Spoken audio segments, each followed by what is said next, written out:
శ్రీమాత్రే నమః. నమస్తే అండి, ఎలా ఉన్నారు? అంతా బాగున్నారా? నేను కూడా బాగున్నానండి. ఈరోజు పచ్చి జీడి గింజలు చూపిస్తాను. కొన్నారా అంటున్నారా? కొనలేదండి. పట్టుకప్పుడే 2 సార్లు 3 సార్లు మా వారు తెచ్చేవారు. నేను శుభ్రపరిచేసి చక్కగా ఆ పప్పు ఎలా క్లీనింగ్ చేయాలో చేసి చక్కగా మటన్ వేసి వండేదాన్ని, ములక్కాడేసి వండేదాన్ని. నీసు తినేవారు నీసుకి, మామూలుగా తినేవారికి మామూలుగా వండుతాను. ఎలా వండుకున్నా పచ్చి జీడిపప్పు అమృతం వలె ఉంటుంది.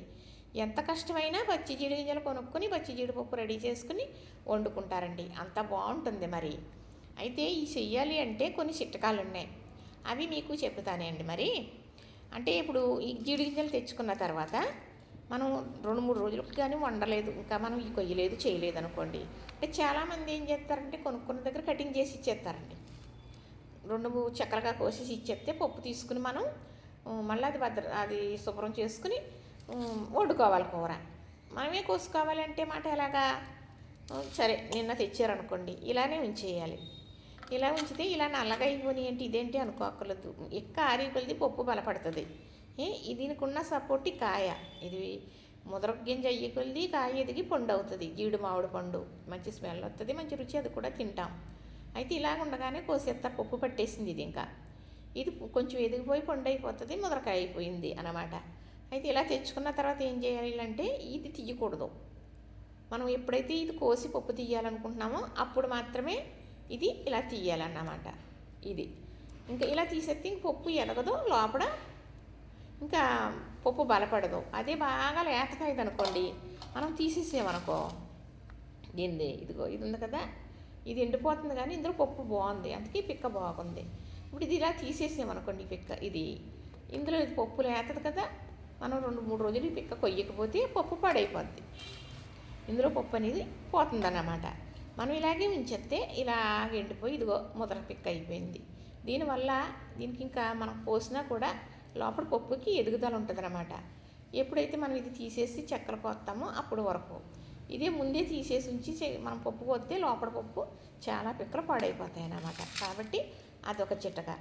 మరి పప్పుకి మనం తీసుకోవాలంటే చెక్కలుగా కోస్తాం కదా, ఆ చెక్కలు అలా పరిచేసి గాలికి ఒక 2-3 గంటలు అలా వదిలేయాలి.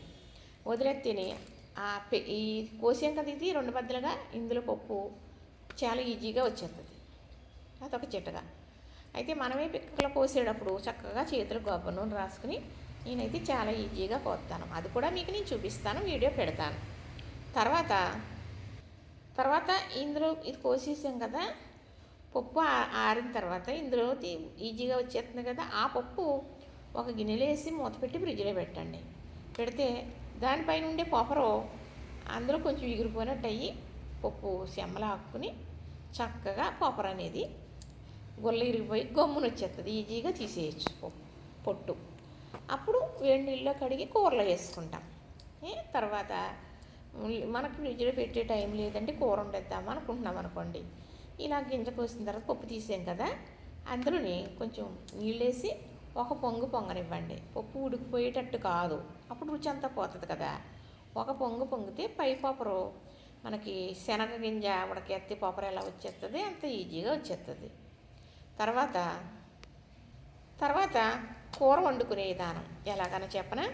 ఇప్పుడు కూర అంతా వండేసాం, అయిపోయింది. ఒక 2 నిమిషాల్లో స్టవ్ ఆపేస్తాం అన్నప్పుడు మనం ఇలా తయారు చేసుకున్న పప్పు మనం కూరలో వేయాలి. వేసేసి చక్కగా 2 నిమిషాలు అయిన తర్వాత స్టవ్ ఆపేయాలి. అప్పుడు ఆ వీటికి ఉడికిపోద్ది అనమాట ఆ పప్పు. రుచి అనేది చాలా బాగుంటుంది. లేదు అని అన్నిటితో పాటు వేసేసి ఏ కుక్కర్లో పెట్టేసినా మరి ఉడికేటప్పుడే మధ్యలో వేసేసినా పప్పు అనేది కరిగిపోతుంది, మనకు కంటికి కనబడదు. కానీ పప్పు అలా కనపడుతూ ఉంటే తింటూ ఉంటేనే ఆ రుచి వేరు కదండి. పచ్చి జీడిపప్పు అంటే చాలా బాగుంటుంది. ఇదేనండి మీకు చెప్పాలనుకున్నది.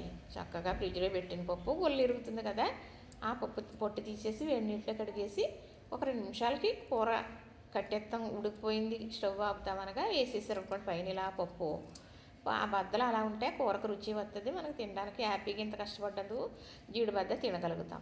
మనం ముందే వేసేస్తే ఈ పచ్చి జీడిపప్పు అనేది కరిగిపోతుంది కదా.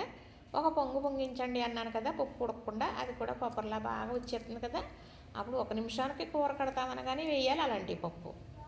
ఇదంతా తిప్పలబడి చేసుకోవాల్సిందే. చాలా ఈజీగా అయిపోతుందని నేను చెప్పను, ఈజీగా కూడా అవ్వదు. అలా చేసుకుని వండుకుంటారు. అంత కష్టపడన్నా చేసుకుని వండుకోవటానికి మరి ఇష్టపడతారే తప్ప పచ్చి జీడి గింజలు అంటే ఇష్టం లేని వాళ్ళు ఎవ్వరూ ఉండరు. ఇది ఎంత బాగా ఇది కుళ్ళిపోయింది అనుకోండి, అయినా కానీ దీంట్లో పప్పు బలపడుతుంది.